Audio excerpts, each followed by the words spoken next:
Hey everyone, welcome back to Dames for Games. Correction. Ghouls for Games, because we are doing a Halloween themed showcase. We have some spooky games for you guys, something creepy, a little cozy. We have some amazing spotlights, and we have an incredible special guest that we will be talking to later for our interview. But before we jump into it, I just want to remind everybody to please be kind to each other and be safe out there. I know there's a lot of crazy things happening. You never know what someone could be going through. And I know I usually end the show with that, but I really wanted to start it off with that because we care about our community and we care about everyone out there. So please be safe and just, I don't know, stay positive. Things will get better. But I'm going to step off my soapbox because we have some incredible hosts with us today. And I'm going to throw it to somebody I was super excited to get on, and I'm really thankful that they came on. Not that I'm not thankful for all of our hosts. I love you all. But this person is pretty busy, and I already fangirled her when I met her in real life. So the fact that she even still wants to talk to me is amazing. So Sam, please tell us a little bit about yourself and your costume. And again, thank you for taking time to be with us today. Hey Destiny, thank you for having me back on. I'll take it where I can get it, any attention. Don't worry about me. Thank you very much. So if you're watching, you might know me as Carlac in Baldur's Gate 3, Thomasina in The Excavation of Hobbs Barrow. I also, now that you're talking about co-advocacy, looking after each other, just filmed just over half of It Takes a Village, Series 2, where we interview and throw a spotlight on developers, people who make our games. And it's a nice, happy, cozy chat celebrating the person I'm interviewing. That's wonderful. If you're wondering why the low effort, look, this isn't a background. I'm really here. Look, my hand can go through. I'm on a Spanish island just off the west coast of Africa. It's very cool. Just in case you're wondering what this is, Happy Home Paradise, the DLC from Animal Crossing New Horizons. If we go into character, it's me. It's my team. Sam, it's me. This is the haircut I've put on her. This is the little makeup I've done for her. The flick. It's all real. I've spent about 10 minutes with the villagers doing some interior design, and now I deserve a very long rest. I've got my vacation juice. I'm feeling fully in character. I'm going to get that Tom Nook. We all need a little vacation juice. You know what I mean? Like, I don't have any vacation juice, but after this, I will be having some vacation juice. Some very strong vacation juice. Okay. Thank you again, Destiny. Yeah. So, before we get into the rest of the showcase, I know you guys have noticed that we are also joined by another amazing host.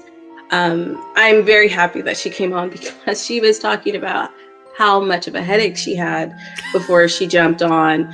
So, I'm going to throw it to Mackenzie and let her tell us a little bit about her costume and herself. Thank you so much, Destiny. I woke up this morning, my head was just killing me. So I don't know what that's about, but happy to be here nonetheless. My name is Mackenzie. Some of you might know me as Nerder, She Wrote. I work with indie games, and my costume is, I don't know if you can see through my microphone here, but I am a Crystal Lake camp counselor. If you guys watch Friday the 13th, that is my favorite spooky movie around the season, mostly because it's absolutely not spooky and it's so hilarious. Just like the 80s horror. Particularly Friday the 13th 3 in 3D is amazing. Okay. In 3D. Or Friday the 13th Jason Takes Manhattan. I believe it's number 8 in the series. Absolutely amazing. Number 8. Oh yeah, and it goes on beyond there, but that movie in particular is amazing. It's about like 90 minutes not in Manhattan, and like the last 10, he finally gets there. So I highly recommend it. If you guys are looking for a movie this spooky season, please watch Jason. At least he makes it there, you know. Yeah, and that's all we can ask. We're all just trying, even Jason. Even him. I think That's the way to make a movie, though, right? Like, say it's in one place and only spend like 10 minutes there because the cost of filming there was probably crazy. Right. So they're like, yeah, just have them walk down the street, you know. Oh, and boy, does he. But thank you for having me here. I'm excited to check out these indies today. I mean, we had to have you here. I mean, classic horror movie. I don't watch horror movies, and I can tell you when I was little and any of that stuff came on, I was scared to death and had nightmares for days. So hearing somebody be like, yeah, it's not even scary, I was like, I don't know, because I was mad scared. But I'd like to welcome back someone who is very dear to my heart, who's been on the showcase a couple of times. Even though she's always coming at me about snacks because she does not think and prepare her own. You know what I'm saying? Like, Hey, Christine, did you bring the water? I have the water. Okay. Okay. All right. I have the water. Please tell us a little bit about yourself and what you're dressed as. Hi, I'm Christine, resident global dominator in action. Okay. Well, I should make sure I make that clear. I mean, like in entertainment, gaming, hosting, things like that. Okay. Yeah. I was like, yeah, let me make sure I clear that up. But yes, I advocate for content creators. I advocate for mental health. I've been in the industry in the content creation realm for 10 years this year. I am elated to be here again. Every time you're like, hey, Christine, come back. I'm like, yes. Okay. She hasn't kicked me out yet. Okay. And as far as scary movies go, I did a streamathon where I watched like 7+ horror movies and I was good, but Smile 2 broke me. Okay. Oh yeah. It was a mess. Okay. We call that the movie that shan't be named in my chat now. We don't, it took a lot of bravery to say it just now. And then that's the last time I'm going to say that name of that movie. But yes, I also, like Destiny, can't do scary movies. I think I've done it and now it box checked and now my audience can't ask me for any for the rest of the year. Maybe 2 years. Okay. But for my costume, I am dressed as the mascot on my shirt, which is Sneaker Lovers brand, female gaming Black owned brand, like a t-shirt company. Well, it's a fashion brand. And when I pulled out the shirt, I was like, oh, that's what I'm going to do. So I tried to do the face. So I apologize, Luby, if I got it wrong, but I tried my best. Okay. I don't do this regular, but I tried. Okay. I tried. You know what? I think you did a good job. Thank you. Did. After seeing the shirt reference, I was like, oh my God, that's exactly who she is. Okay, yeah, twins. So, you did a good job. Like the smile and everything, you did a good job. But I know I didn't tell anybody what my costume was, and that's because like in my head, I was like, I'm gonna go as a sun goddess. And then I was like, but my background says evil queen. So I just did a little bit of both. You know what I mean? Like maybe like I'm a sun goddess, but I'm also like upset because like, I don't know, the moon's been causing drama. Who knows? We won't get into it. I like that lore. See? There you go. See? There we go. Another game. Somebody don't steal that. We are all going to make the game. And Shan is going to voice the moon goddess who's causing drama. And it's going to be amazing. Can I just flex ever so slightly? Yeah. I saw The Substance on the plane and I fell asleep to it, and it was the best sleep I had in my life. And in the morning, I was woken up with a bacon roll with ketchup, which I kind of regret if you think about the ending for The Substance. But I did it. I wasn't sick. And I really enjoyed the film. I thought the body horror was a great extension of the inner turmoil of the main character. Goodbye. I saw Hellraiser when I was 8. This is me. Oh my God. Okay. Oh my God. I Animal Crossing. Animal Crossing. Shut up. After the tagline, Animal Crossing.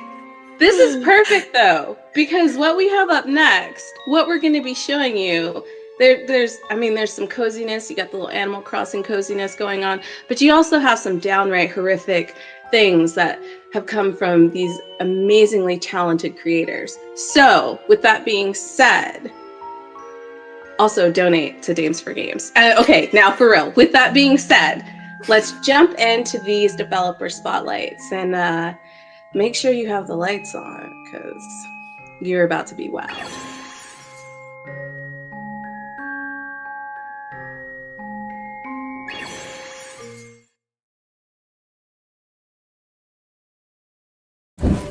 Hi, I'm Andrea Roberts, co-founder and game designer for Wonderbelly Games. We like to follow our bellies to find the most flavorfully cheeky strategic games, and right now we're cooking up something fresh. Arcane Eats, a roguelike deck builder with a delicious twist. In Arcane Eats, you build a cuisine-themed deck of cards, cook up stacks of magical combos on enchanted cooktops, and serve fantastical meals to hordes of hungry customers. You could build your deck around heavy-hitting hippogriff burgers or a healing menu of elemental curries or the rawest seafood in the realm. But after a tough night of being cursed up by customers, you may find yourself drawn to experiment with some of the more dangerous flavors. Sample strange ingredients like spicy black abyss pepper or the haunted bacon of the damned. Use those ghosts to your advantage and cook up some undying soul food. Hire up a rowdy crew of kitchen staff to help you shake off the stress of running a restaurant and keep your combos flowing. You may even be tempted to open the forbidden Gastronomicon and see what kind of molecular mutations you might dream up. Every run is a new restaurant, and all of these are appetizing strategies. I wanted to make this game because I'm a big foodie, and I've always felt like there's a type of cooking experience that I want to play but hasn't been explored much in games. Following a recipe is great, but the kind of cooking I love most happens when you improvise with the ingredients you have at hand and experiment to find new taste combos. Cooking like that is exciting and risky, and it's a lot like a roguelike deck builder. In Arcane Eats, I want you to figure out how to bring together the best flavors for your playstyle. No recipes required. Thanks for watching, and thank you so much to Dames for Games for all that you do. If Arcane Eats sounds like something you'd like to sink your teeth into, please wishlist now on Steam. And if you'd like a taste test, join our newsletter and our Discord for an invite to our upcoming demo.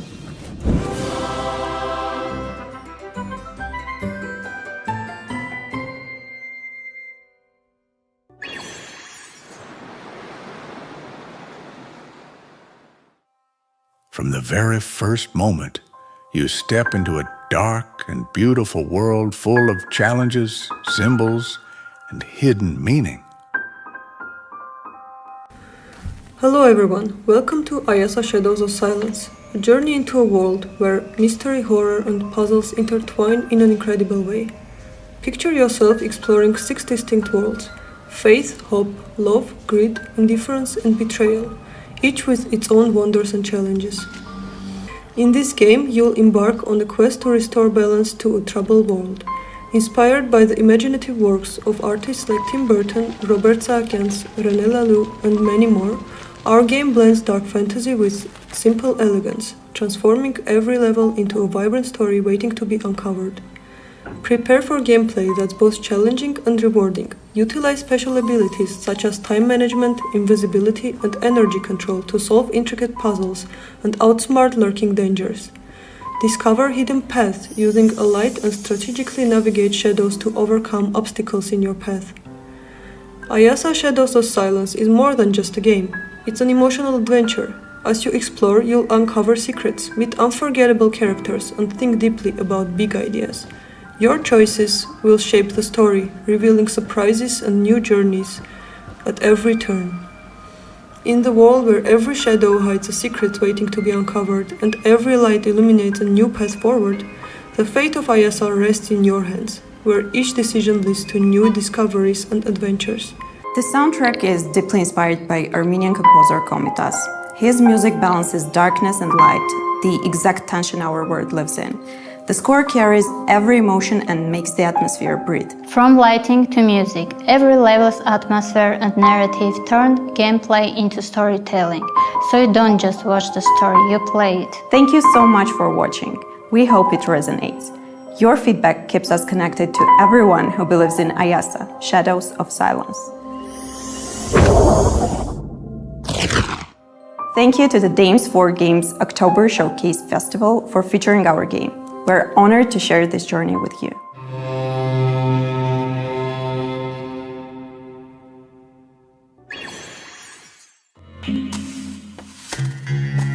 Hi everyone, we're Lucy, Clara and Julius behind the camera. And together we are Mux Games, the indie team behind Frida is Changing.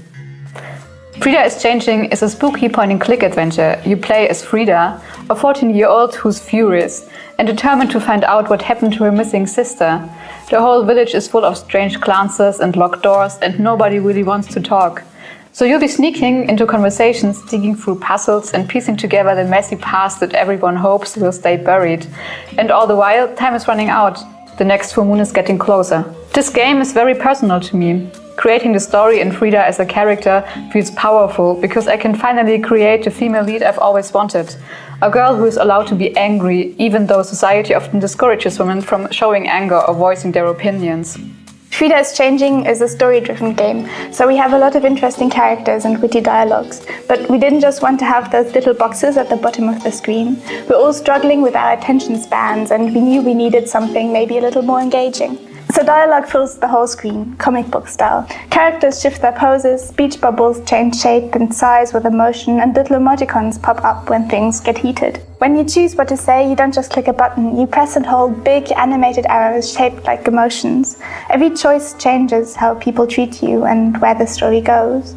Since we have dozens of dialogues, I built a custom tool for this. Our branching dialogue is written in Excel, then converted into data that the tool turns into full scenes with a click of a button, with all the bubbles, expressions, and choices already in place.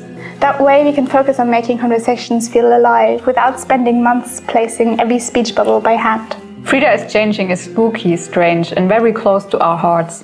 As women making games, it means a lot to us to bring these kinds of stories to Steam. If you love mysteries, monsters, and maybe a little righteous rage, please wishlist Frida is Changing. It really helps us out. Thanks for watching, and happy Halloween!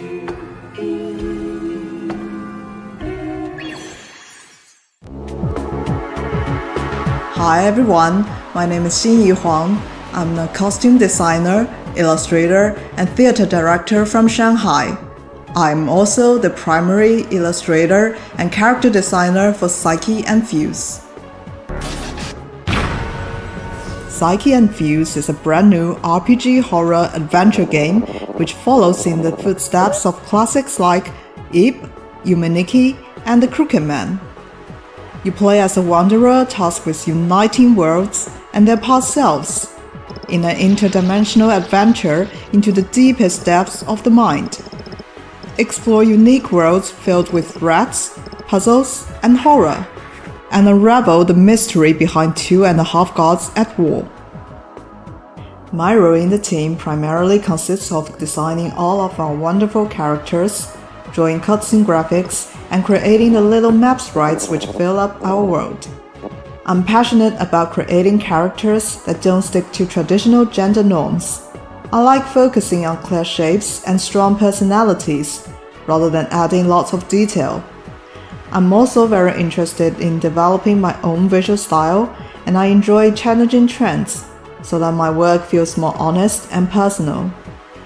I also work closely alongside fellow Dame Rolling, our environment illustrator, to help create the creepy and uncanny worlds in our game. Rolly and I are both newcomers to the games industry, as our professional backgrounds lie predominantly in theater. As a result, the project has had many first times and has been a real learning experience for the team and I. Don't forget to wishlist and follow to stay up to date, as we'll soon be announcing our official release date. Thank you to the Danes for Games team for having us, and enjoy the rest of the show.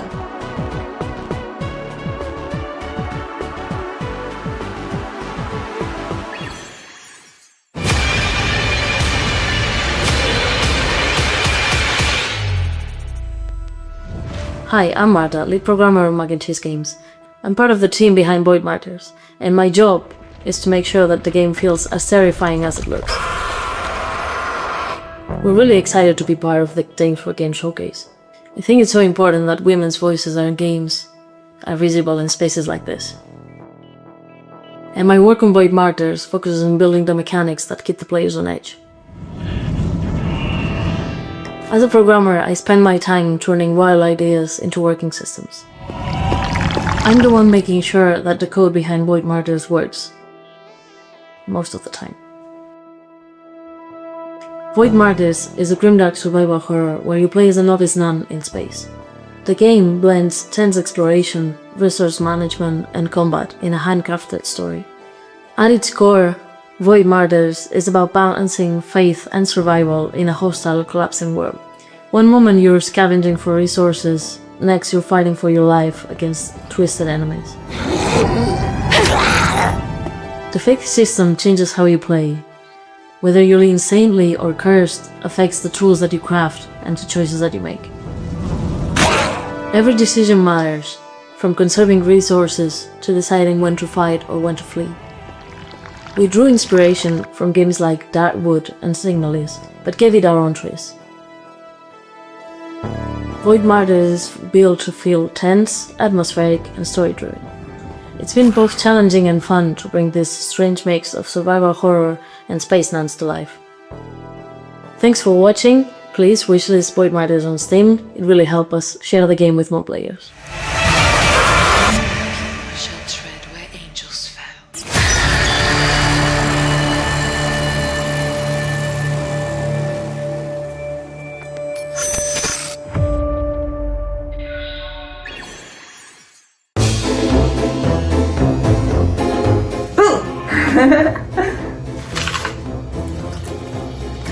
Hi everyone, my name is Lara, I'm from Lunabeat, and I'm one of the developers of You Can't Scare Me. You Can't Scare Me is a really unique multiplayer VR game where you're split into two teams, the Haunters and the Haunted.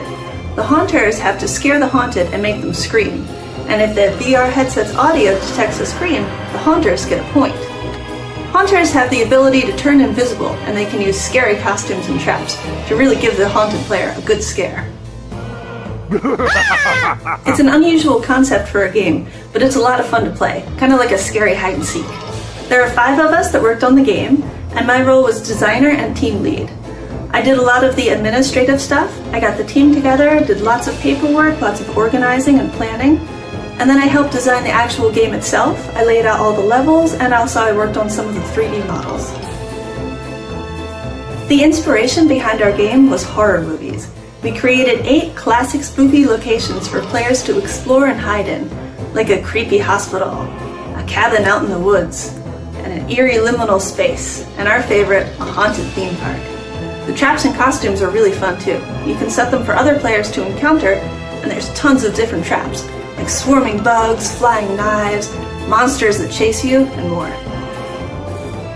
You Can't Scare Me is available now on Meta, and soon on Steam for PC VR players. The Steam page is up now, so you can go ahead and give it a wish list. Thank you so much for watching, and have a spooky day! Ha ha ha ha ha ha ha! And we're back. I'm not gonna say that I was scared through any of that. I found it thoroughly entertaining. I even kept the lights off. I didn't need to go under my blanket. I'm good. It was a good time. But you know what? I always feel a little biased. Like I feel like I can't say exactly like what game I like. I try not to do that because I love all the games because I'm the person who went through and like helped select them. So I'm gonna let you guys tell me what you thought overall about these spotlights that we showed first. So I'm going to throw it to Sam. Sam, what did you think about the spotlights? You can't make me choose a favorite. I refuse to. What I'd like to say, and imagine this will keep coming up, is what a great variety of both games and people that make them that we've just seen. And it's so much of it is very, beginnings, teasers. I'm really excited to see more what they can do. So, I'm going to hand over this monkey's paw to you, Mackenzie. It's a Congratulations. Trap. It's a trap. They're all my favorite. No, some of them are a little scarier than others, and that's okay.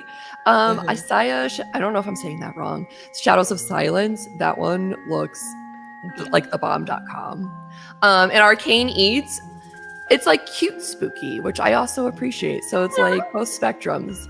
But I like that each of them bring a different energy of spookiness because my tolerance, day to day changes. Some days I'm a little stressed out and I need something a little cuter that's to play. That's fair. So, I have enough stress in my life. Sometimes too scary is too much, but on other days I crave it.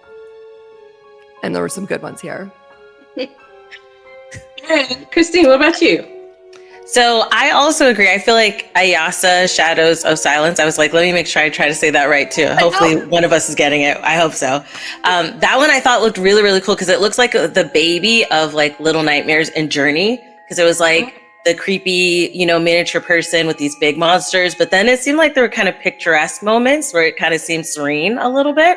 So, and me being like a scaredy cat, that's probably more of my speed, having moments to breathe and just look at the beauty. And then is it Psych X Fuse or Psych by Fuse? The artwork looked really, really good. So yeah, that one looked really, really good. Yeah, that one looks sick. Okay, all right. But all of that's fair. I especially like Sam's answer. That was a really good answer. I tried to trick you, but you got me. Before we jump into our special guest interview, you know what? I'm going to throw it back to Christine because I feel like she has something to say that's very important about Dames for Games. Yes, I do. So the end of this month, the last 2 weeks of this month, we are going to be raising funds with this big, long streamer extravaganza. We have a lot of streamers that are partnering with us, which we are super excited about and grateful for, that will be doing charity streams for the last 2 weeks to help raise money to fund what we do, to spotlight all of the people that we do, all of the devs, including making the showcase, and all the things that we do for the community and advocate for in the community. So if you want to continue to support us, definitely check out our socials so that way you can be up to date on when those streams are happening. Thank you. That was a good announcement. Woo! But no, seriously, we are raising funds, and we would be so honored if you guys, even if it's $1, or even if you can't spare anything and you just want to share what we're doing, we'd really appreciate that. It's so important that we continue to work within this industry and represent all the incredible voices that are creating really dope stuff. I don't have a drum, and I really wanted one, but it was just like not in the budget this year, maybe next year, with all those donations. Thank you. Up next is the incredible Mary Tish, who... I think somebody else on this panel knows who Mary Tish is. I think it might be Mackenzie. Yeah. Incredible individual. And she decided to give some of her time so that we can interview her about all of the dope things that she does at Twitch. I mean, I would tell you what she does, but she can do it better because she's the one who does it. So stay tuned. And we're going to take it back in time. I look completely different, but just think of it as a costume change. And enjoy the interview.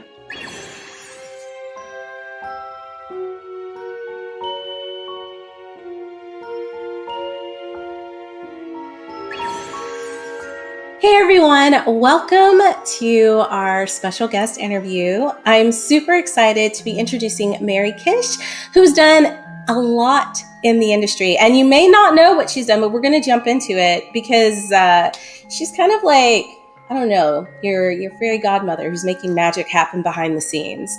But before I jump into the interview, I'm going to let Mary introduce herself and talk a little bit just kind of about like gaming and why she's got into it. And it's going to be a very chill conversation. I'm going to let Mary lead, and I'm going to try to talk less because I know I talk a lot when we're doing these interviews, and I want you guys to hear from this amazing individual. So Mary, tell us a little bit about how you got into gaming. Like, have you always liked to game?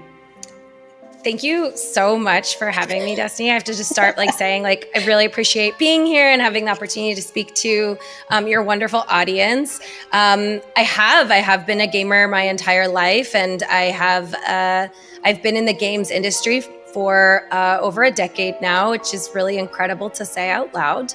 But I started humbly with my Sega Genesis, playing Aladdin. Jurassic Park, and a lot of classics. This was back in the day when movies all became games. Yes. Which were my bread and butter. Lion King, hello, one of the hardest games ever made. Yes. And so I really sharpened my skills as a kid, recognizing that gaming was very important to me, and I wanted to break into it. But it actually was my love and obsession for video production and editing that ended up being my foot into the industry. I loved editing, and that's kind of how I broke through. No, that's really interesting, because I think a lot of people, when they think about being in the game industry, their mind immediately goes to, I need to make a game. Yes. And so the reason why we try to have different individuals and industry professionals to interview is to show that there are different ways that you can break into gaming. It doesn't necessarily be like, I have to develop a game. And I love that you took something that you love to do and you were able to get into an industry that you also loved. So can you tell us a little bit about maybe not your first job, but like your first foray into the actual gaming world with the skills that you learned? Sure. So I've been dabbling in games for quite a long time, and I always thought of it as a hobby. I did do a game jam a long time ago, which I do recommend. I recommend everybody participate in one game jam and just like enjoy the process. But what I did was I made a documentary about that game jam for fun. I'm a video editor. That made more sense to me. And so while I enjoyed helping script and write the game jam, what I ended up doing was documenting the process, putting it up on a channel and saying, this is so fun. I want to do this more. And I made a humble indie game marketing company called Indie Vidi, where I basically said, listen, if you guys want, I'll help you make your first video game trailer for free, because I'm trying to cut my teeth. I'm trying to learn what I'm doing here. And I used these little pieces as stepping stones to build my name in the industry and showcase that I really wanted to help. I wanted to be involved. That also gave me my first look into what marketing, PR, community management would look like.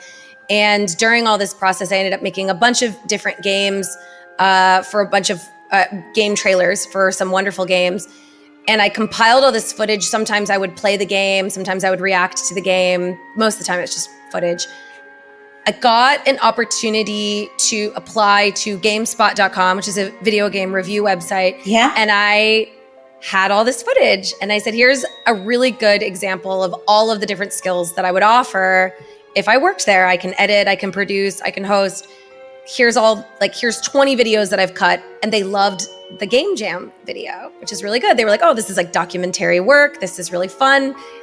You should come by and interview. I ended up getting that job, and I was one of very few women who worked at GameSpot.com when it started. The person who hired me, I think she would be fine with me saying, her name was Neha Tawari, and she's always was looking for opportunities for other women in the industry and really championed other women.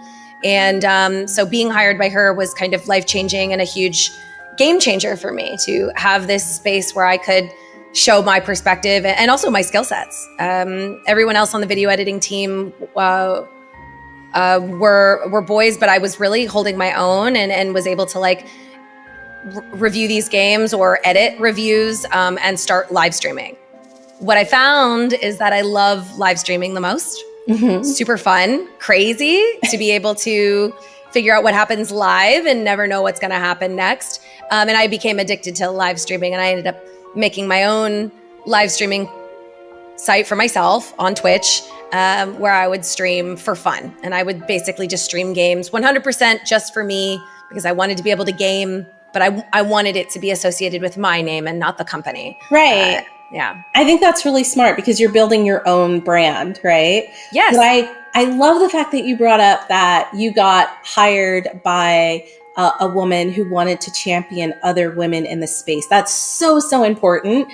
That's one of the main reasons why I do this showcase and I wanted to put this together, is because you want to be able to open doors for other female creatives. And that we have male allies that do that too, but like I feel like women really champion other women the best when it comes to like being like, you need to give this person a chance. They're incredible. Take a look at their work. So that's a really cool takeaway from this. And we didn't mention where Mary works, but Mary, can you tell the folks where you work? So that love of streaming really did help propel the next part of my career. When an opportunity at Twitch came up to help run the company's live streams, because Twitch itself does stream on its own channel, I applied for that job, and I have been working for Twitch for 8 years now. My job has changed significantly since when I started 8 years ago. Back then, I was a video producer and showrunner for all of our live productions, E3, TwitchCon, you name it, which was really inspiring to me. But I met another amazing woman by the name of Erin, Aurelian, as she goes by online. And she was head of community, and she loved making community programs that would support people, all sorts of people. And she inspired me to change teams and work for her. And I had 3 amazing years with Erin. I adore her. She actually ended up going to Riot, and she runs all of their community at Riot now. She's such a champion. Love that. And yeah, I mean, like, hello. And she kind of set me up for success. When she left, I ended up filling her giant shoes, which are impossible to fill, by the way. But I've done my best, and now I am head of community at Twitch, which oversees many, many programs. So you may have seen some of the stuff at Twitch. Maybe you've interacted with it, maybe you've seen it, but I get to oversee so many incredible programs that support so many incredible streamers, and I still operate our production wing too. Powerhouse. Yeah. I said, tack it on. I said, I want more job. She said, I can handle it. I'm a boss. Yeah. I mean, this is like a bit of like an overused meme at this point, but I did girl boss too hard. And now I have like 6 different jobs, but I do love what I do. And so I don't mind. I am, again, thrilled to be surrounded by hardworking, talented people who want to watch other streamers grow and the game industry grow. Twitch is more than gaming. Like, it has a lot of different types of content. I do think that is important to state. You can see anything on Twitch. And I always try and preface that. But in 2024, viewers watched 15.6 billion hours of gaming content. Aww. So like, that's a lot. Obviously the space to watch gaming. And gaming companies know that. That's why prolific companies have Twitch channels where they stream their own games or have marketing campaigns where they encourage influencers to stream their games. And that's why a lot of the review industry is moving towards streamers or influencer culture. So we're very ingrained into the gaming community. But you can also see food content. You can also see IRL or just chatting. VTubers are exploding right now. There's just a whole world on Twitch. But gaming is, what I always say is, it's our bread and butter. It's just kind of like ingrained into our DNA. We couldn't do it without that. And although I've been working there 8 years, I did start streaming on Twitch when it was originally Justin.tv, which is like ages ago. For people who don't know the lore, Justin was an actual person and founder of Twitch that was like essentially streaming his life. It was an IRL stream of his house, his bedroom. And eventually what they recognized was that this was a service. This was a platform for other people, to anyone, to be able to stream what they wanted to stream. And so it was rebranded to Twitch.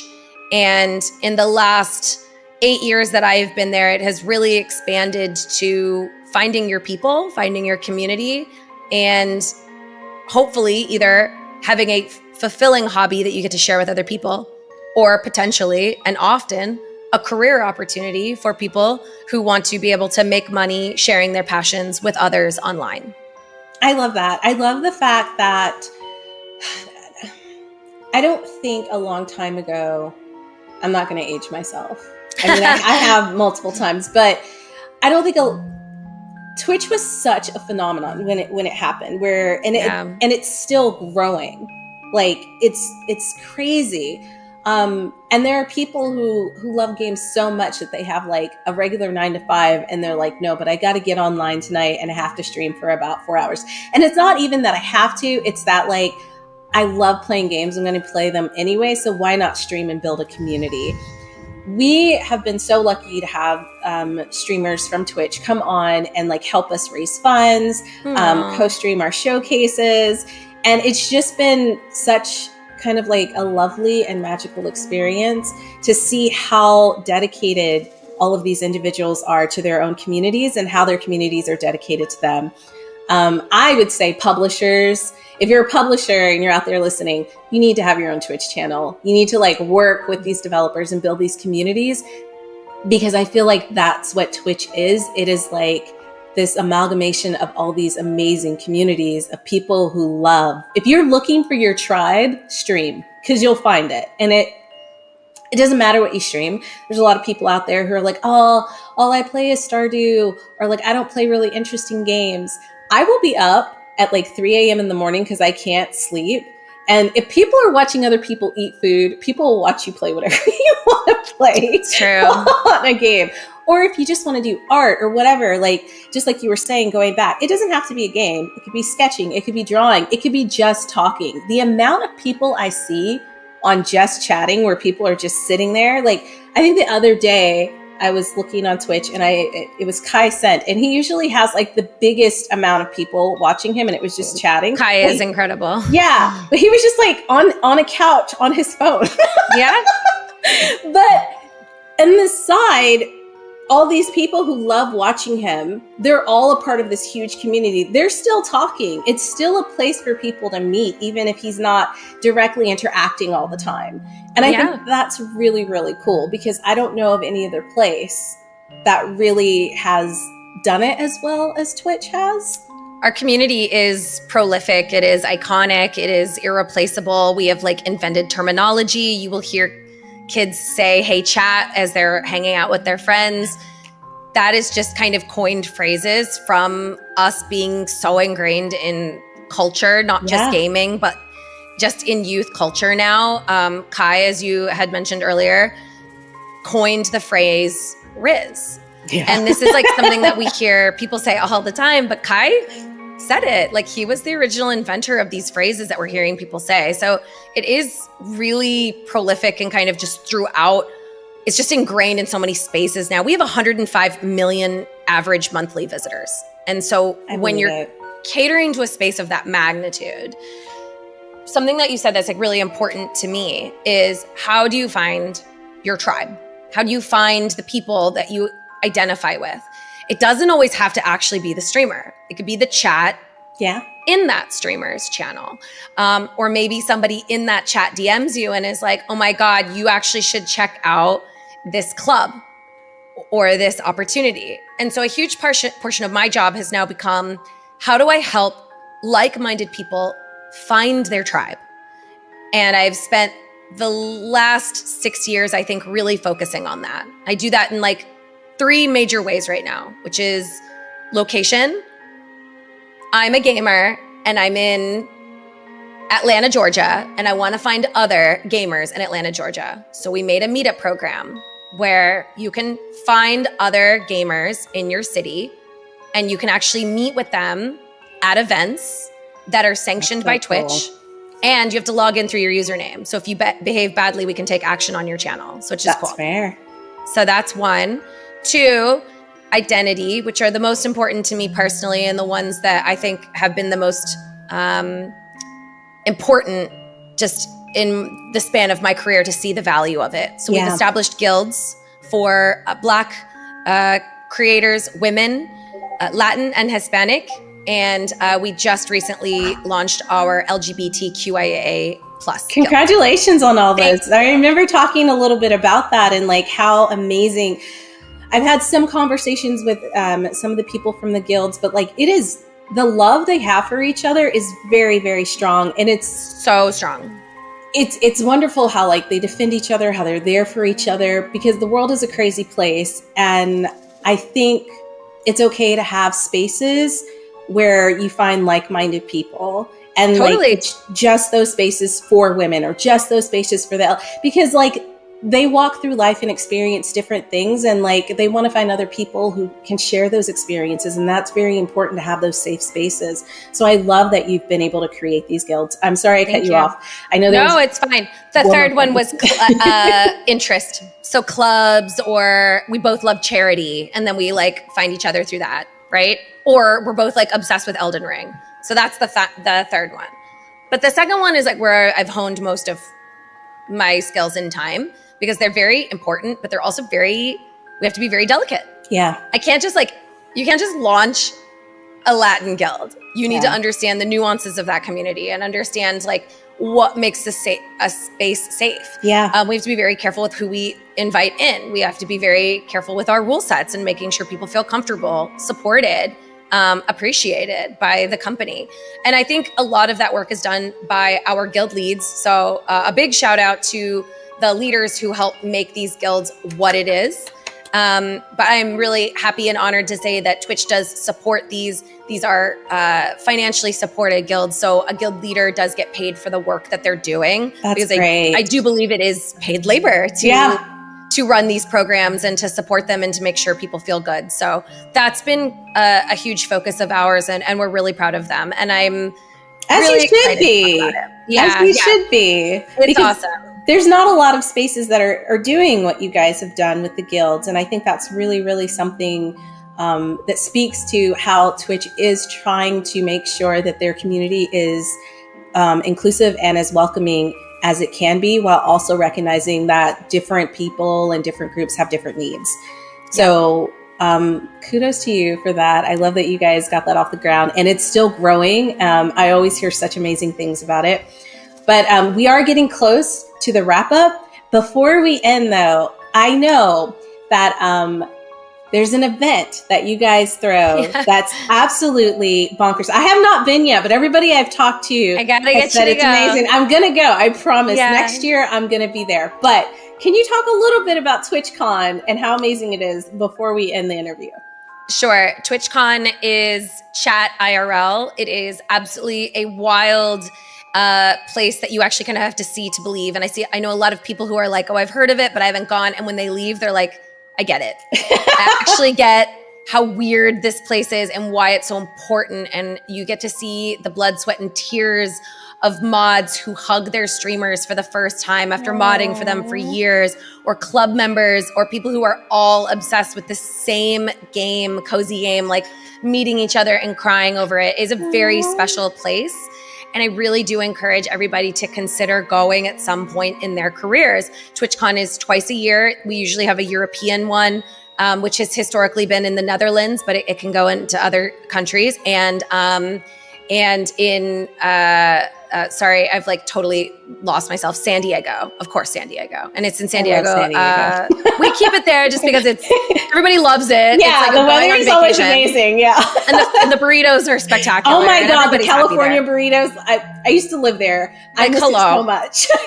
You'll see a lot of our programs IRL. If you ever go to a TwitchCon, again, I do really encourage you to go, even if you're like, oh, I'm not a content creator. It's not just for content creators, although of course many content creators go. It's also just for the community. You can go just because you love games and you want to meet other people from the chess community. You can go if you're interested in maybe starting to stream, because we have an entire section called Creator Camp where you can learn how to be successful on your first stream.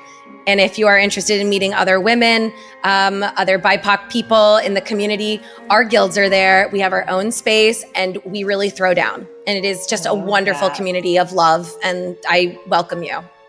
Thank you. Okay, so I think the really important thing that you said that stood out to me is that you do not have to be in the industry. You do not have to be a content creator to go and have this incredible experience.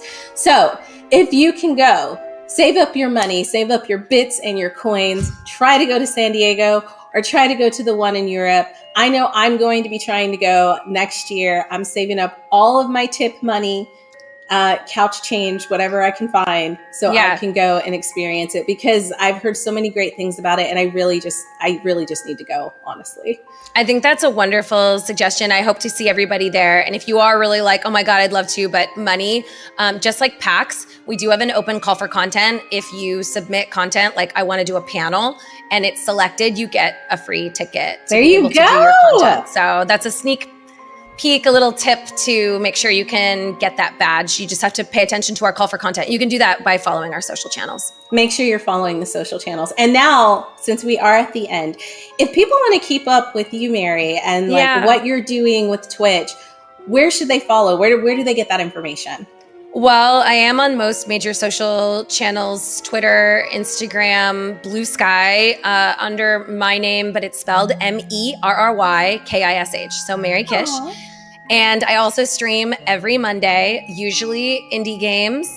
Sometimes they are cozy, sometimes they are horror, heads up, but it's usually supporting smaller niche games because that's where I got my start and I will love them forever. I'm a community manager. I am a manager. I am a woman in this space, but first and foremost, I'm a gamer. So you'll always see me play games. I love that. I love that. Okay. Mary, thank you so much. It's been such a wonderful conversation and an honor to talk to you, especially because like I've been in the industry probably as long as you have, and I love that we're like probably around the same age. Again, I'm not going to date us, but when you were like Lion King and Aladdin, I was like, yeah, no, I remember that. It says a lot. We all know what that means. Yeah.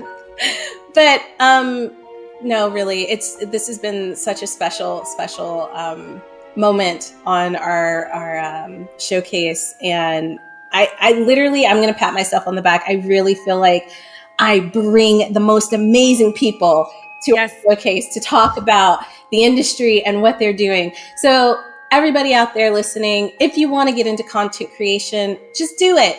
Just post. It doesn't have to be perfect. You can perfect it later.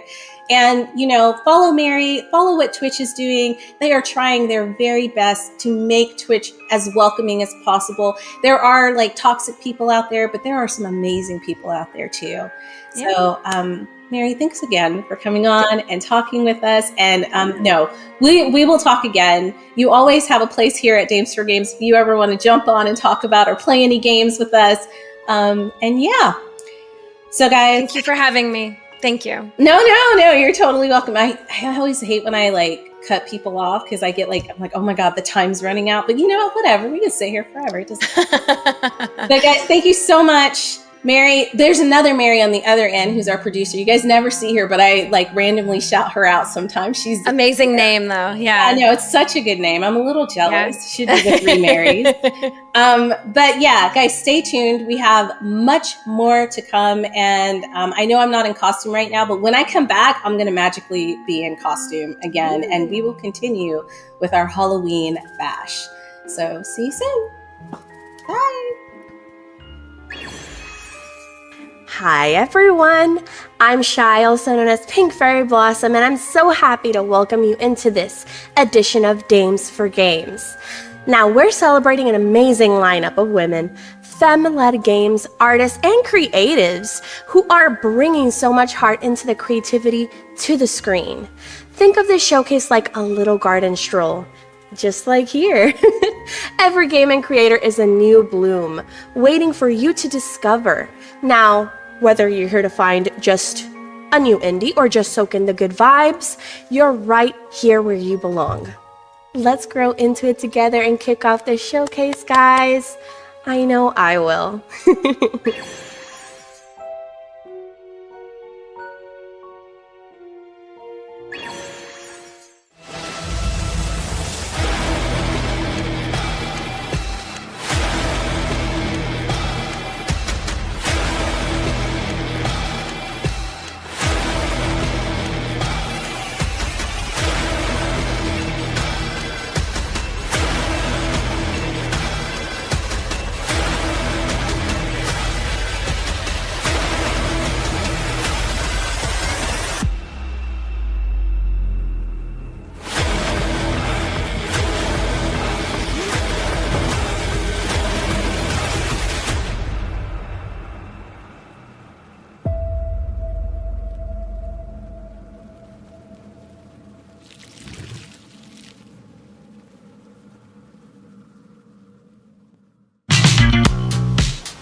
guess I've found the entrance to the next level.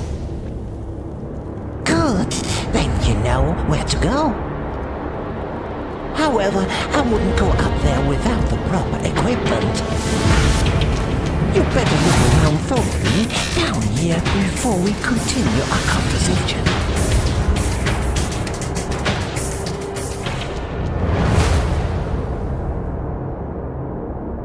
But be careful, they are rats. Don't get too close to them.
Open your eyes, Skylar.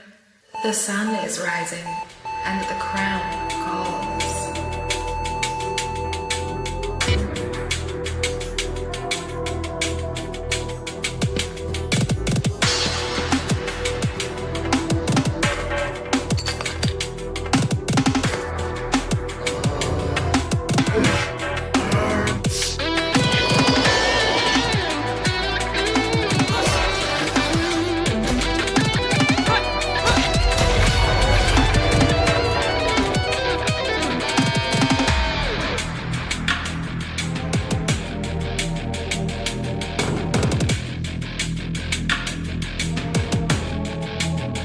I'll see you around, Skylar. Hey everyone, I'm Chibi from the Golden Feather Tavern. We have been long-time enjoyers of indie games, and while we have primarily only covered one in particular, we are venturing into other indie games through interviews, podcasts, as well as cozy gameplay with tea or mead. You can find us at TGF Tavern on Twitch and YouTube. Now, those were some spine-chilling psychological thrillers, and I don't know about you, but Haunting Bloodlines and Craylon would definitely give me a fright. If you prefer something spooky or mysterious, but want to also be able to sleep at night, perhaps you'll like the upcoming games like Light Break, which is a fun rhythm puzzle game, or the psychological drama The Bunker Notes, which has a few different ways that it could end.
Hi everyone, I'm Fangirl Review, and I'm so excited to be part of this spooky edition of the Dames for Games Showcase. It is filled with women and femme-led games, artists, developers, and so much more. And I don't know about you, but I've really enjoyed all the trailers so far. I am a cozy horror streamer, and what I've enjoyed is that each game has had its own unique style to this approach of horror, mystery, cozy. Listen, cozy and mystery and horror goes together. Trust me, okay? You've seen it, all right? So please stay tuned. We have so much more for our next up developer spotlight. Hello, everyone. Welcome back. We just finished up the interview with Mary Kish. And listen, I got told that I flubbed and I said Mary Tish. And I'm going to tell you why I said that. I was looking at a box of tissues when I was saying her name because I was so scared that I cried a little bit and I didn't want y'all to see that. But it is Mary Kish. And Mary, I'm so sorry. You can't blame me. You can blame the box of tissues and all the scary games that we just saw in that trailer montage. But, all right. I just want to say that interviewing Mary was incredible. Finding out all of the work that she does behind the scenes by leading the community there is so dope. And learning kind of the history of the guilds and how they put those together, because you have the Black Creators Guild, you have the LGBTQ, I think it's called Pride, right? Just Pride Guild. Just want to make sure. And then you have the Women's Guild. And it really creates this space where people can come together and feel safe, right? And I know a lot of people say, well, why do you have a separate group for this or a separate group for that? And I'm going to ask you, why not? Do you know what I mean? You have a separate group of friends and you have people that you feel comfortable with. And I think it's important that people can go to places where they feel comfortable and not feel judged. So I love that Twitch is doing that. And here on them. Last week, I think it was, they just had their TwitchCon, and I just wanted to reiterate what Mary said. You do not have to be a content creator. You do not have to be a developer, anything like that to go. You can be anybody and just go to TwitchCon and have a good time. And I think that's cool because I don't consider myself a content creator, but I'd love to go hang out with content creators at TwitchCon. So next year, D4G is going to try to be there. We might just send Christine because I feel like that's kind of her level of expertise, and I might just trail along. But we also saw some amazing trailers. And I'm going to ask each of you to tell me one trailer that you thought was really cool. I'm sorry, Sam. You're gonna have to pick one. This is how we're doing it this time. I was gonna pick all of them. I'm not gonna pick one. I was gonna pick about 5 of them. Okay. Because I'm a huge hypocrite, so I'm not gonna pick one. But I'm gonna let the rest of my team something someone else has picked. But yeah. I mean, that just means we're doubling down on how amazing it was. So. The pressure of going first. Well, yeah, hopefully, I feel a little ignorant about 1998 because it seems that it's based on some sort of real world event, although we're not getting very much from the trailer. But what I loved, as we've established, was the cuteness and that Japanese anime style, and then that horror underneath it. That's my thing. So that's really stood out for me. That's the sort of thing I like to play. I like to be have the rug pulled out from under me, tonally, at least in this game. But do we know what events that 1998 refers to, or do we think that may be a more fictional thing? This is the perfect time to say, and I'm going to let Christine elaborate on this later, but there's a Steam event, and if you want to know more about the game, you should go wishlist it on Steam and read all the information on the Steam page, and then you'll know for sure. That's not to throw Sam under the bus. Sam, you and I could talk about it later. Oh no, I was expecting everyone to go, "You idiot! Didn't you know?" No, I was hoping to learn too. I was hoping to learn too. I was like, "Oh, okay." It makes me want to learn Destiny more doesn't about the get game. History lessons, but she does tell people to go to Steam and wishlist the game. I think that's fair. We can have 2 tabs open. There we go. Hey, Mackenzie, it's your turn. What game did you like? All of them. I love them all. They're perfect. They are actually all really cool. And each one's super unique. It's amazing that people can create from the same genre, so many different iterations of it.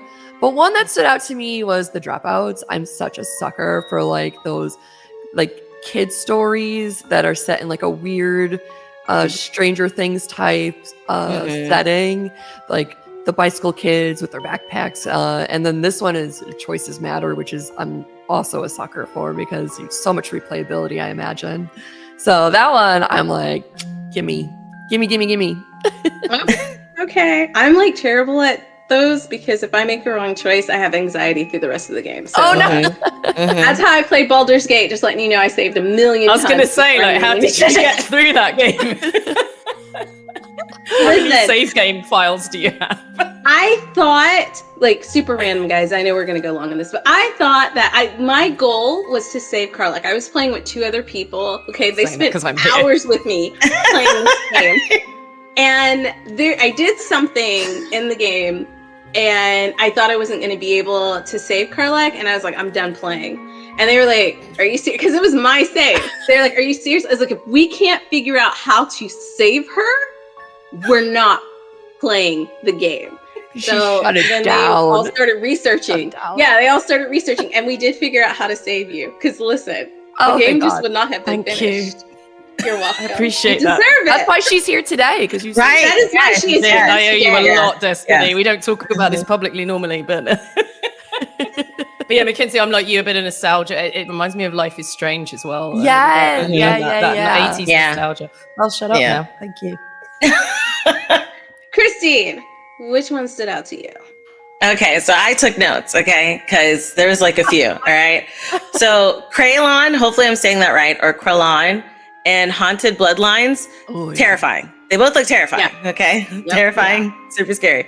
Dropouts, I do like, because I do agree, like the Life is Strange type of vibe. That's instantly what I felt. Like that and Firewatch, I think those are, it seemed like kind of, like that type of vibe. And I like the teenage perspective, you know. Me too. And then plus we have locks on locks, okay? All right, the main character had locks and then one of the side characters had locks. I was like, yes, I am here for it. And representation. Yes. So Roots of Fury was, cute Souls-like, which I thought was super cute. Kind of like the pixelated, not pixelated, but like the CG computer graphic, little character killing these these bugs to protect her lawn, I think was what she was doing, which I thought was super cute. Bunker Notes, scary visual novel. Thank God it's coming out next year because it looks terrifying. And then the Tollkeeper story, like Sam was saying, it seems like it's really sad, but I was like, is this like real life? Like what happened? What's going on? Yeah. I honestly think anything based on real life events can be super scary. Like even more scary sometimes than like a movie like Aliens, right? So I'm really glad that I picked all of these games to be in this showcase. Everybody enjoyed it. Just kidding. It wasn't just me. We have a team of people who picked the games, but I think we got a really good selection of games and we try to keep it, what's the word? We try to have like a nice, like variety scale of 1 to 10 when it comes, variety. That's the word. Variety of games. So we're not done yet. And before we go, Christine has a message she wants to tell you guys before we jump into the next segment of Spotlights. Go ahead, Christine. Thanks, Des. Outside of not getting me snacks again, I would like to remind you that D4G, Dames for Games, is having a Steam event where you can see all of the lovely games that are all the variety of games that we have in the showcase. You can learn more about them. You can wish list. Some of them are out already, so you can start playing right now. So definitely check it out on Steam. Thank you. Wishlists are important. They let Steam know that this game is something that the people are looking forward to playing. And then when you wishlist, we're hoping that those wish lists convert into sales. And if you love, love, love games, I would implore you to explore as many indie games as possible. It's not just AA and AAA. They are coming out with some major hitters this year. And the last few years, honestly. But that's enough of you guys hearing to me babble on. Let's hear some other people babble on as we roll into the next segment of Developer Spotlights.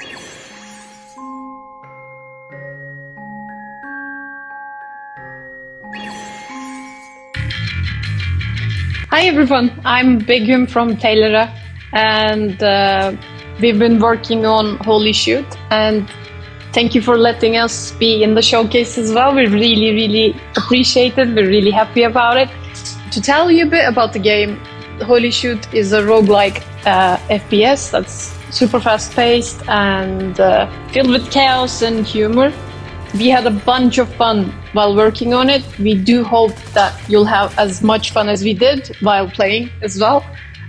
It took us about 2 years to get the game to its stage that it is right now. And we have 3 women, including me, working in the company on key positions. I am the game designer for Holy Shoot and the product manager. I've been also working on level design and environments as well. The 2 wonderful women that we have in the studio are Betul, our concept artist and art lead, and Sude, who is doing all our animations by hand. We didn't use iKey animations in Unreal Engine yet, so she's kind of doing them all in Maya and then we're exporting them into Unreal Engine. To tell you a bit more about Holy Shoot, we're all huge fans of a couple of games, and we wanted to bring them together and make something unique and make something absurdly fun. We have a bunch of voice lines. We have this annoying but helpful fairy that you have to kind of put up with because she's helping you at the same time as she's roasting you. We also have like a procedural but room-based procedural level system. So yeah, thank you so much for selecting our game. Hope you like it. Take care. Bye.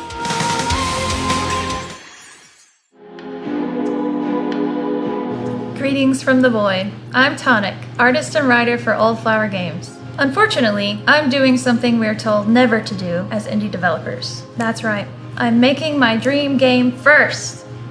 Our dream game is called Emblem's Sunless Vow, and it's a roguelite visual novel with quick turn-based combat. In the world of emblems, your soul is your weapon, and this guy is your guide. You'll follow 3 lost adventurers as they attempt to escape the void using tiny maps, ancient demons, and the power of friendship, if they can stop arguing first. Our studio is made up of 2 people with a single dream: to create fun and heartfelt games filled with the things we cherish. We try hard to blend our niche passions with gameplay that still makes sense and looks attractive, but we're very interested in creating things that haven't been created before. Our concept for Emblems was to create a condensed RPG that still delivers the classic trappings of the sprawling fantasy narrative, while removing the slowness usually associated with turn-based combat. We're also huge dorks who love a good mystery, subversive characters, and epic music, so we've done our best to fill it full of those things as well. As an artist, one of the things I've always wanted to include are animated character models. There are a lot of different ways these days that you can breathe life into visual novel sprites, and I think it makes a really big impact to add that element of motion to the dialogue. This is Ikiru, my partner who does the coding and composing. Even though we have separate roles, both of us are really involved in all aspects of creation. There are no lanes. For Emblems, we want all kinds of folks to try it, so we worked hard to develop a gameplay that could be enjoyed by those who may want a less intense experience, while also having the depth for more complicated strategy. It was equally important for us to have queer main characters with meaningful relationships woven right alongside that complex gameplay. Many games will have one or the other, but we found very few that combine both, so we're hoping to help normalize that combination. Whether you thrive on tiny math, crave an engaging story with endearing characters, or just enjoy watching numbers go up, we hope you'll find something to love in our game.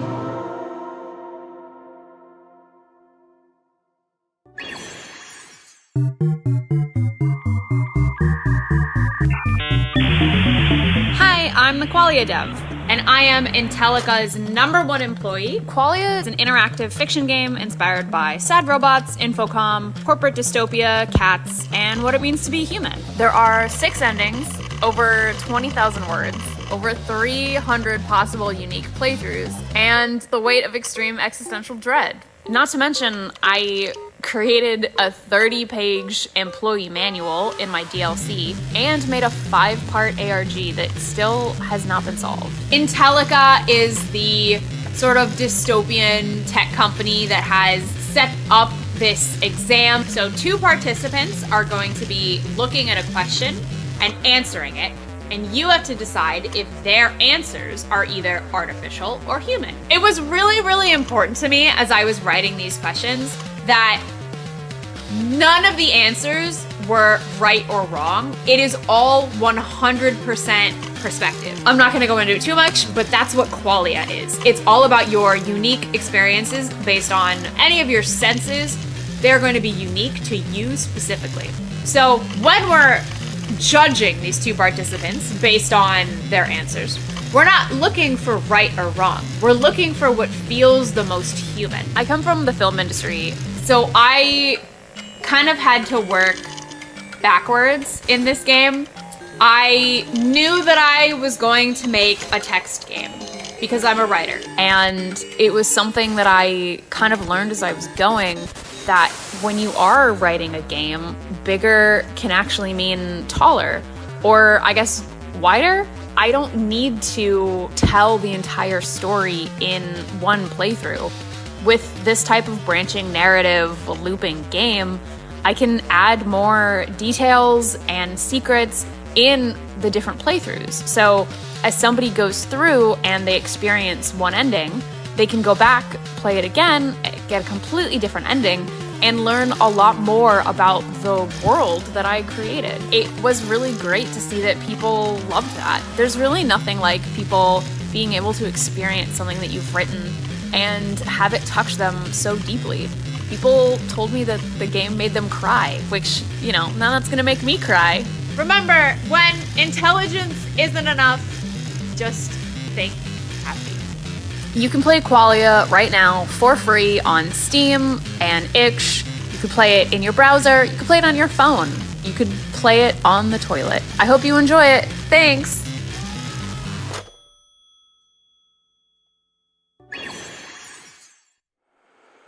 Hello, my name is Mais Doueri, and I am the lead developer and art director of the game Heavy Morning. Hi, my name is Sarah, and I'm the game supervisor and marketing director of A Heavy Morning. So, A Heavy Morning is a short game about a girl battling with her own mind. Your goal is simple: get out of bed and get to work in time. However, you will encounter different struggles that will make simple tasks feel heavier and more challenging than usual, all being a reflection of the main character's delicate mental health. Heavy Morning began as a small challenge that grew from my master's diploma and eventually became a true passion project of mine that I've been working on for the past couple of years. I have always been fascinated by the space where art, storytelling, and audience agency overlap, and by how giving someone the power to interact with a story can transform the whole experience that they have.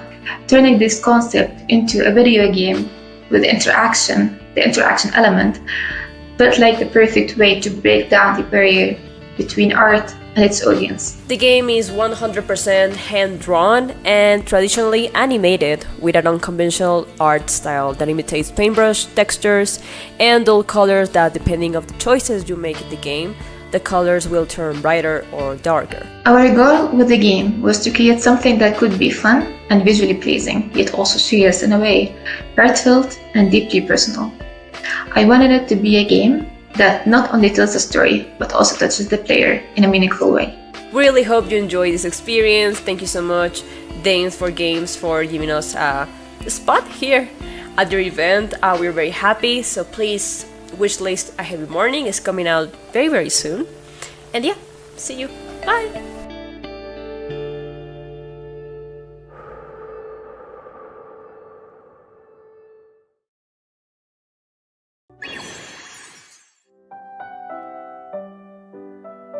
Hi, my name is Christine with Letterlost, and I have a secret to tell you. Oh, where is my mind? I'm Liv. I'm over at the main branch. For the past year, I've been voice acting and running the social media for Letterlost, and I've been doing it all in character as Liv. Keep in mind what I told you, and you'll do just fine. I may be talking to you today as Christine, but in most promotional material, you'll hear my voice as Liv. She apparently works over at the main branch and is your primary guide to your new permanent job at the post office. She's your benevolent boss and always wants the best for you, right? And if it ever gets to be too much, just remember, it was your choices that led you here. We've had fun integrating Liv into the promotional materials, planting seeds of doubt about her trustworthiness, making you question her motives. Liv seems to want to bring new employees into the island of Carnum, and frankly, isn't that what marketing is too? It's been a match made in heaven. Ultimately, it's up to you to decide what your opinion of Liv is as you play the game, but don't be surprised if she starts to form an opinion about you as well. Hi, I'm Bailey Wagner, the 2D artist and one of the writers putting faces to the names of the people of Carnum Isle. Carnum is an ever-dismal place haunted by dark clouds and somber histories, and we wanted to make sure that was reflected in the art style. We decided to lean into a mishmash of the 1930s to 50s aesthetics, since those eras have a dystopic, saccharine feeling we could exploit. Before I draw a character, I have to write the character, which is most often informed by what Carnum itself needs. Doesn't every sad, rainy island need a jaded detective, an obnoxiously cheery mayor, and a kelpie lurking in the depths? We really want Carnum to feel like a living, breathing place of surprises at every turn. That lends itself to a diverse cast of colorful NPCs whose fates are shaped by your decisions. So at the end of the day, it's your choices that led you here.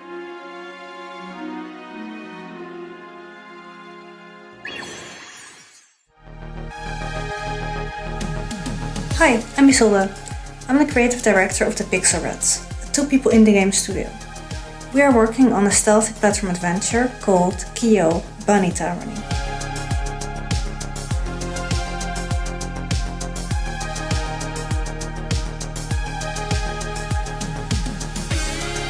Kyo is a side-scrolling mix of platforming, stealth, adventure, puzzles, shooting, and cat petting, set in a neon-lit pixel world that is controlled by awfully evil rabbits. The game is a satire about modern society and surprises you with constantly changing gameplay, pole dancing foxes, and an overdose of style, attitude, and humor.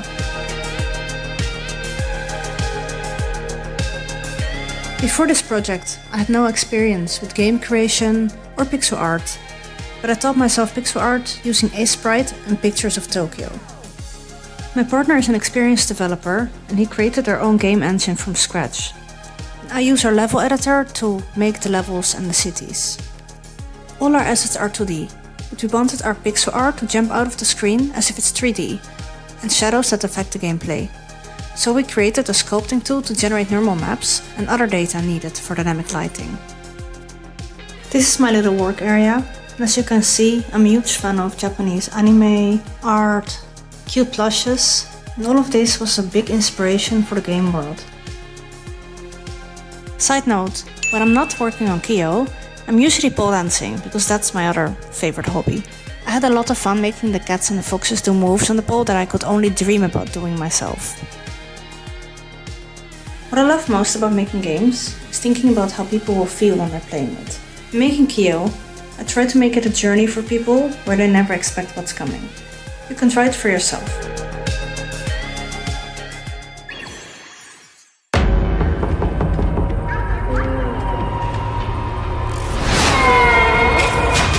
What's your name? Hi, I'm Emily, co-founder and main developer of Noctiluca Studio. We're a two-person team and we released Remnant Records early last year. Remnant Records is a co-op horror investigation game. You've probably heard that one before. Here, you'll have to uncover what happened to the inhabitants of various haunted places. Their story is not a simple backdrop. You'll have to piece it back together correctly in order to free them, even if it's against their own wishes.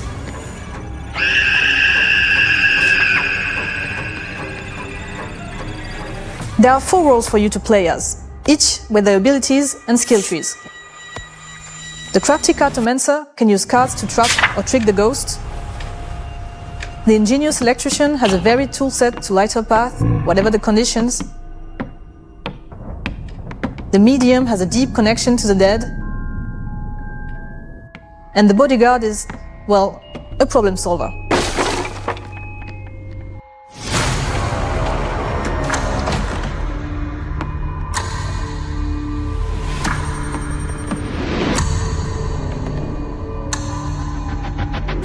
The elusive mannequin,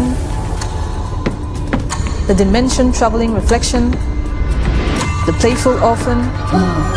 Many entities await you, and if you to elude them, you better learn to think fast or run even faster. Gather your friends right now and get Remnant Records on Steam. Thank you!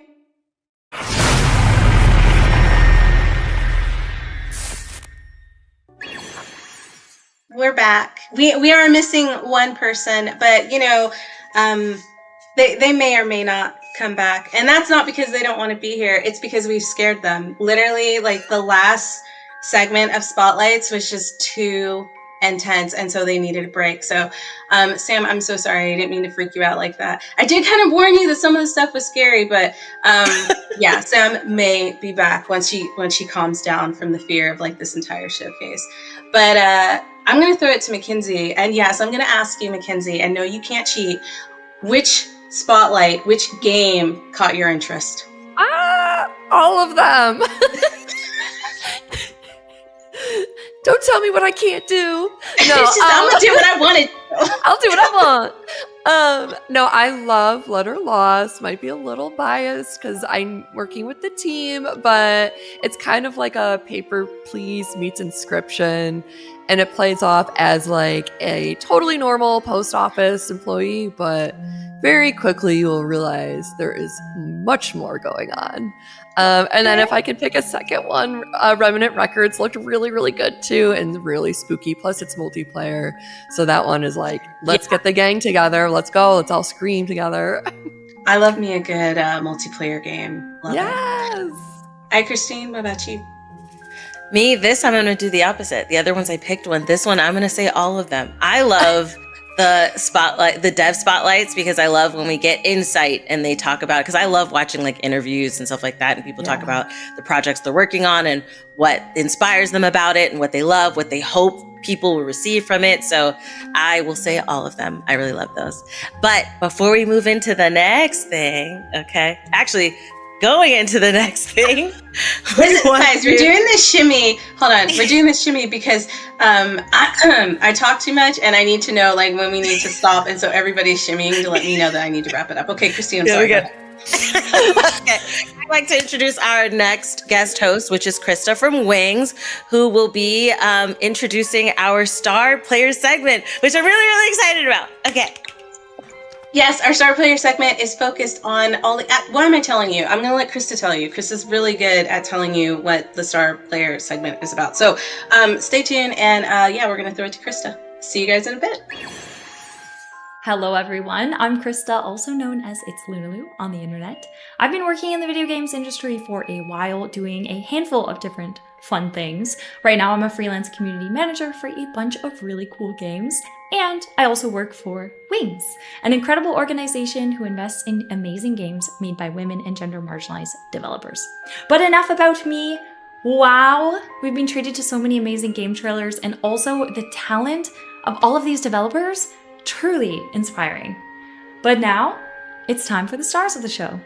Our next segment celebrates the amazing individuals and organizations who make the video game space shine. Let's take a look at some star players.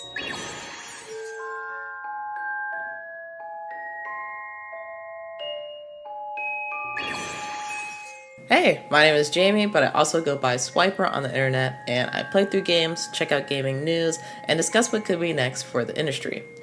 Gaming is one of the ways that I connect with people, whether it's through multiplayer battles or co-op collaboration, especially when we're able to play together in person. Being able to see the look on someone's face when I win, whether it's on a team with them or I won by myself, it makes for some priceless memories. It's also a great way to connect with people virtually. Some of my favorite gaming memories happen while I was on stream. Gaming is also one of my favorite ways to experience storytelling. It's the ultimate way of like walking a mile in someone else's shoes and being able to live a life that's different from your own, at least most of the time. I also love to watch other people play games, especially decision-based games, because I think that's really how you get to know somebody. But in that same vein, I think that game stories can connect us all too, because we're all experiencing these same events, but it's how we react to those events and the decisions that we make that end up making our experiences unique. Hi, hello. If you don't know me, I go by Evie. My pronouns are she, her. And this is my lovely familiar Lacey. She's the real star. I'm a cozy, chaotic variety streamer who's very queer, very neurospicy, and we talk about mental health quite a lot because I am a student therapist. I stream a variety of different games. It's kind of just whatever fits my fancy on the day. Gaming was always a bonding experience when I was younger. I have 2 older brothers. I would just sit and watch them play video games. That initial bonding and community that I got from gaming with my brothers has now transformed into this amazing community that I have here on Twitch. It's a space where people can escape their lives for a little bit. It's nice just being able to come home and sit down and load up whatever my current hyperfixation is, Infinity Nikki, and I just vibe and have a great time. Well, happy Halloween! I'm KB, but you can call me dun_. You can find me across all social media. I'm your resident horror girly, both in watching horror movies and series and playing horror games, especially indie horror games. If you look on my YouTube and my Twitch, that's usually what you can find me playing. I'm a 37-year-old stay-at-home mom, and this is my dungeon. I sit in here and I get to put myself in the shoes of all these different amazing, horror characters and see how I would live this crazy situation out. It's probably my favorite aspect of playing any game, not just horror games, but something I would never do in real life, I get to do in this chair, in this room, and on video for my viewers. Hello, stunners. I'm Rue, Jitteroo, your sparkling diva of dating sims and otome games. From indie treats to mainstream meals, there's always enough drama to haunt your heart forever. Gaming has always been my comfort and connection. I played with my brother, my friends, my hubby, and now with all my dazzling stunners on stream. Romance games are my glittery stars when the sky is dark. Proof that magic, hope, and swoony feelings are out there. I discovered otome games in 2024 and instantly became obsessed. I went through dozens of titles and endless husbandos like potato chips, and this summer, Jitteroo content creator mode began. Your diva who hardly met a game she couldn't squee over. Why don't we simp together? I'll be right here, Jitteroo on Twitch, YouTube, and more, kinda everywhere. Well, that's all for now. Bye! Hello to all of the ghouls and ghosts out there. I'm Anais, also known as Authentically Anais on the internet. I am a Twitch streamer and cosplayer, and I exist almost entirely on the internet. If I'm not on the internet, I'm probably sleeping. I play a wide variety of games from cute and cozy to scary horror, and some really hard games that I'm really bad at, and my chat likes to make fun of me, but that's fine because I also will make fun of me when I play those. I am very bad, so it's okay. I love gaming. It has always been kind of an escape for me because I've always had a bit of a hard time making friends, so gaming, I can immerse myself into the game, and it has helped me make a lot of friends between finding people who play the same games as me and being like, hey, we should play together again, adding them on Steam, becoming friends that way, and through cosplaying. Cosplaying is a huge way I've made friends, especially when I like to cosplay some niche games, so finding people who also cosplay the games and they become friends, and then we play together, and it's just, that's how I've met some of my most favorite people and some of my best friends. So I will be forever grateful to gaming for introducing me to almost all of my favorite people. I am so excited to find even more games to cosplay from during this showcase, and I'm so excited for you guys to all find such amazing games to play. There has to be at least one game that you like, so keep watching, and bye-bye! Hi everyone, my name is Ash Said Hi, and I am honored to be a part of the Star Player segment here with Dames for Games. My content creator journey has led me to playing many retro games on my channel. That's what I focus on. Retro games and indie games with a retro vibe. I love connecting with people through the joy of retro gaming, whether that's playing a classic game for the very first time and having people live vicariously through my experience, or playing a game that we know and love and reliving all of those things that we find joy in. Content creation is very personal to me. I get to express all the best parts of myself and share everything with my audience that I love, and I get to be myself on camera. So there's nothing better than connecting with an audience through genuine love and joy. I am also one of the leaders for the Twitch Women's Guild, and the Twitch Unity Guild program is incredibly important to me. The Twitch Unity Guild program shows creators that they belong in this space by creating a community where others can find people with like life experiences and really show the world that we belong in this space. I love it. It highlights marginalized people and shows everyone in the world that content creation knows no boundaries. I'm also going to TwitchCon soon, and I love going to TwitchCon. One of my favorite things about going to TwitchCon is meeting people.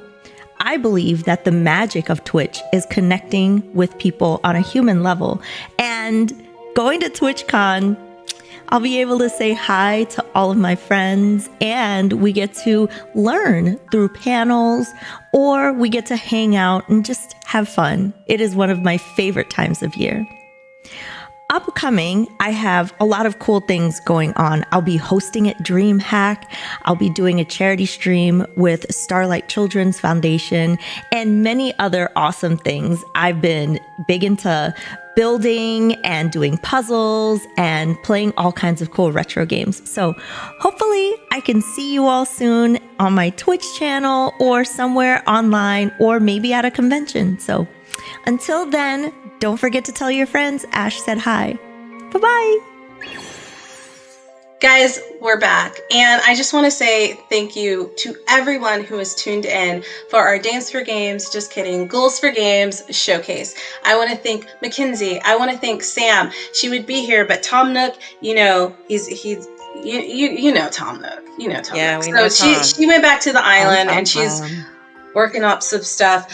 But really appreciated Sam being here with us today. And I want to thank Christine. But before I let everybody roll out and like tell you what they're doing and where you can find them, I also want to take some time to thank our broadcast partners.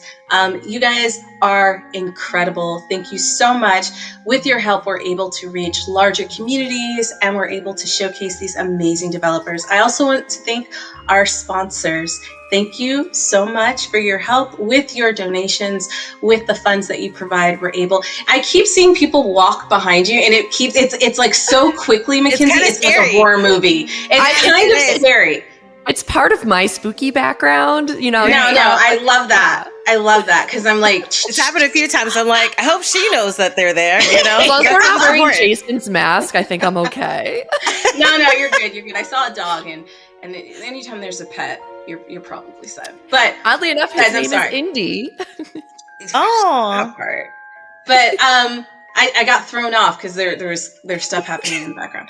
But yeah, just a huge thank you to our community as well, and to the D4G team for everything that they do to help keep things going. It is volunteer based, and we are again letting you guys know that we're raising funds. So if you've been watching the showcase and you've seen a QR code pop up, that was a way to donate. But if you didn't catch that, lucky for you, the show's still going to be up, so you can rewind and go find that QR code and go donate. But yep, it's the end. I'm hungry. I know Mary's hungry. She keeps telling me to wrap it up. But before we wrap it up, I'm going to throw it to Mackenzie. So Mackenzie can tell us where we can find her and all the goodies that she's gotten into. Yeah, you can find me on all socials and on Discord under the name Nerder She Wrote. Not murder, Nerder. And if you're a dev out there and you're looking for some marketing help, that's exactly what Nerder She Wrote does. I help you with your Steam page optimization, if you need trailers made, key art, if you need help getting into festivals, doing those applications and your go-to-market plan, all that fun marketing stuff that most devs hate doing, but I love doing. So I'd love to work together with you. And if you're looking for help, just hit me up. Nerder, she wrote. Hit her up. That's She's really a jack of all trades. Yeah, she's a jack of all trades. All right, Christine, tell everybody about your world domination plans and where they can find you if they want to join your crew. To join, you can follow me at iChristine. That's AYCHRISTENE. My family's different, okay? Don't come for me. But yes, you can check out my gaming channel, iChristine Games, for lovely streams. Just did a 104-hour streamathon, so you can catch all of that on the gaming channel. I stream on every platform, so any platform that exists. No, I take that back. So YouTube, Twitch, Instagram, and TikTok, you can check me out there. And enjoy the stuff that I'm also doing with Dames for Games with the content creator program. So shout out to all of our creators that are partnering with us and helping raise money and be a part of the awesome things that are happening here. Yeah. Heck yeah. All right, guys, and that's it. You can turn the lights on, go watch some cartoons, but make sure you go check out the Steam event. Go wishlist some games. I mean, we had a variety here. There's a little something for everybody. And stay tuned for our next showcase. We will be coming back in March. We have some amazing plans. We're going to celebrate Women's Month in style with a few other people. So big thank you again to our community. And as I said at the beginning, make sure you're safe out there. Things are going crazy right now. You don't have to go outside and touch grass. You can stay inside and play video games if you want. I'm totally on par with that. But yeah, that's it. I guess we'll catch you in 2026. Yay! Bye.